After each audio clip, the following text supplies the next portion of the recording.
This Manco Dingo is going to be the base of the 48 horsepower go-kart. Right now, it's got a 6.5 horsepower motor on it. And that was pretty fun, actually. I think it did maybe 30 miles an hour, but it always had enough torque to do a donut. And the thing I really love about this kart is the wheelbase is, I think, relatively short, which makes driving it even more fun. I don't know.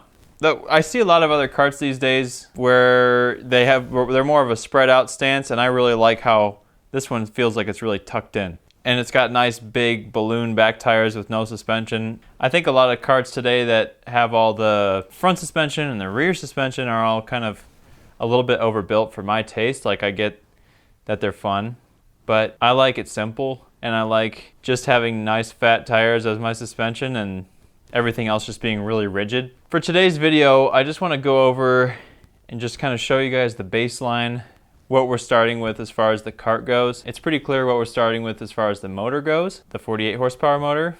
48 horsepower.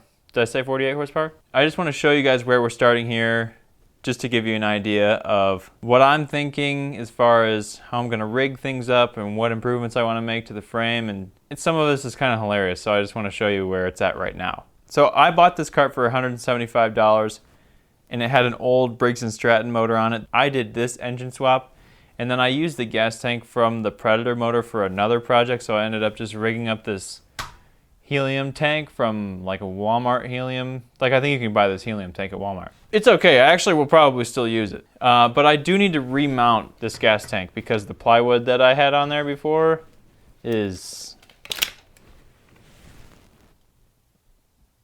My plan to remount this gas tank is to make some metal straps. I bought some of these clamp things, and you can clamp it down nice and tight. I'll probably reinforce this roll thingy and weld some mounting points on for those straps for the gas tank. This used to be connected, except last time I took this go-kart up north, my plywood mounting system didn't really work very well, so I tied some rope to it, and the rope got sucked into the chain and yanked the heck out of all this. The seat, I actually like the seat.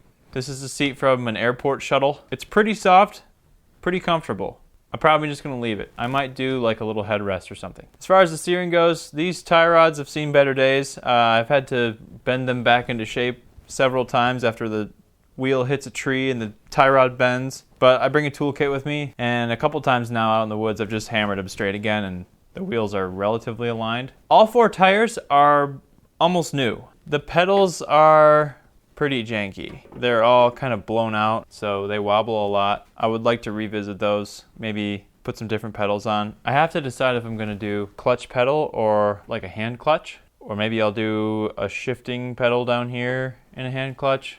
I have to figure that out. If you guys have any recommendations, definitely put those in the comments. I would like to mount paddle shifters behind the steering wheel here. Maybe I'll buy a paddle shifting kit, or maybe I'll build paddle shifters and just run cables from the shifters down to the shift shaft on the YZ motor. So as far as mounting the YZ motor goes, I haven't decided yet if I'm just going to chop up the frame from the YZ250 and kind of weld the frame into this existing go-kart frame, or if I'm going to build up frame mounts on the go-kart frame itself. If you guys have a recommendation for that, definitely comment. I think I'm going to need a bigger sprocket than the sprocket that's on here. I think this is a different size chain. I think this one's a much smaller chain than the one that's on the YZ. Right now it does have a hydraulic disc brake on it from Amazon. I think it was like a $40 kit. It actually worked pretty well, but the hose that goes from the master cylinder to the caliper, I took it and put it on my Goldwing. So I don't have a brake hose, and I was thinking it might be cool to try to use the hydraulic brakes from the YZ, the front brake. It wouldn't be too difficult, I don't think, to hook up a linkage. There's already a linkage that goes from the brake pedal back to the master cylinder, so I think if I could just figure out a way to hook up the master cylinder from the YZ, and then I already have the brake line and everything, and the caliper is probably a much better setup than this Amazon one I got for $30. And I might even be able to figure out a way to put the disc from the YZ on this axle. So that brings me to the drivetrain. This is a 1-inch keyed axle. I would actually be really surprised if a keyed axle was going to be strong enough for 48 horsepower without shearing a key. The way I see it, there's a couple ways to go about it. One way would be to maybe double up the hubs, like weld two hubs together so I had a longer key, so there's more surface area to take the axial load, I think is what it's called. I have some cousins that, I have at least one cousin who can chime in here. So I was thinking maybe instead of having just around 1 inch of keyed hub, maybe I could weld 2 hubs together and I'd have 2 inches of key there. It would be harder to shear. Another option would be to just weld the hub to the axle. I mean, that would be a lot harder to maintenance, but this cart is not going to be the last cart I ever build. But I do want this to be functional. I know if I weld the sprocket on there, it's going to be kind of a pain in the butt to change any of the other components out. But it might not be too difficult to modify the frame, so it's easy enough just to take the axle off as one whole piece. Another option I have is my friend who doesn't want to be YouTube famous has a junk racing quad frame in his yard, and I could take the axle and the wheels off of that. My only hesitation there is I like these big fat wheels. I don't want to take that axle and have to use those hubs and wheels and have regular racing quad rear wheels, which are a lot smaller. And I would also have to use a bearing carrier versus having 2 bearings. I'd have to figure out with the swing arm and all that how that would go. That actually might work better because I think that axle is splined. The sprocket would be engaged to the axle with splines, which I think would be a lot stronger than using a key. Those would be probably the 3 options I'd be considering would be welding the sprocket to the axle, welding 2 hubs together to have a longer key to maybe have a higher shearing strength or whatever you call it. Patrick, you can tell me if what that's called. Or something that would take quite a bit more frame modification, I think, would be to rig up a racing quad axle, and I might have to sacrifice the big fat wheels for that. So I'll have to think into that. And if you guys have any advice, definitely comments. I think the way this is with the 6.5 horsepower motor, I think the top speed was like 30, 32, maybe. A 48 horsepower motor is going to give me a lot faster, and it's geared. So I think there's 5 gears in there. I think I'm going to put a 5-point harness on here, and I'm definitely, my head sticks up over the roll bars, over this roll bar thing. So I'd like to make this taller somehow or make it safer. I'm not trying to pass away at a young age here. I just want to have some fun. I think it's going to be crazy fast. The spindles for the front axle are just kind of welded on here, really hodgepodge. It's not my favorite, but I think it works out okay for now.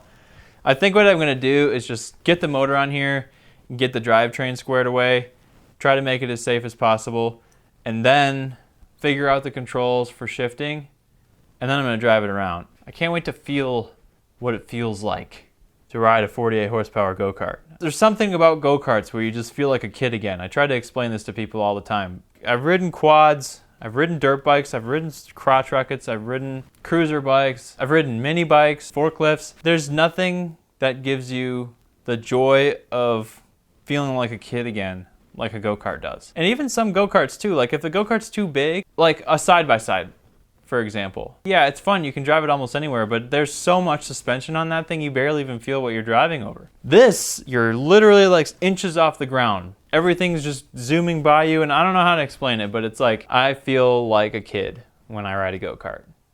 And I can only imagine what it's gonna feel like to ride a 48 horsepower go-kart. So stick around, guys. It's gonna be really fun. I'm gonna take it up north. We're gonna do all the trails. The trails are incredible. You can go for days and never hit the same trail twice. I want to do the Silver Lake sand dunes also. And I just want to do all the off-road cool stuff that all the cool off-road guys do, usually on their Jeeps or whatever, but I just want to do it on a go-kart. I'm pumped. I hope you guys are getting pumped. Stay tuned for more videos on the 48 horsepower go-kart. I just wanted to introduce the kart itself, give you guys a little bit of detail on it. It's really late at night, so I still got to edit this and post it today, so I will see you guys tomorrow. Day 30. Today's day 29. We got 1 day left to hit 1,000 subscribers. Today we got up to 182. So we're at 18.2% of the goal. I was hoping to be a little farther along by now, but we still got 1 day left. So you guys hit that subscribe button if you want to see this go-kart, because it is going to be awesome. I mean, I'm thinking I could probably pull a wheelie on this thing. I could probably pull some dank wheelies on here. Yeah, I've never been able to pull a wheelie on a go-kart before, but 48 horsepower, you could probably pull a wheelie. Kart guy. Kart guy, I know you're watching. I've seen your wheelie videos. I want to do it too. I want to do it too. Good night, guys. See you tomorrow.